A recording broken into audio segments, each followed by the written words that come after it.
To connect to the platform, you will need a specific type of account. If you don't have one, you can sign up and receive a discount on all trading fees. Once you have an account, sign in and open a new tab with the link to the extension. Click on the extension and then select the browser store, which will direct you to the web store where you can add the extension.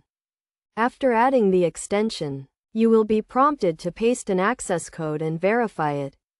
To obtain the access code, you will need to open the messaging platform and navigate to the website.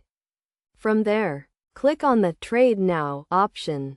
Select the network, and then click on Start Bot. If you don't have the desktop version of the messaging platform, you can open it in the web version. Once you start the bot, you will receive an access code, which you can then copy and paste into the extension to verify it.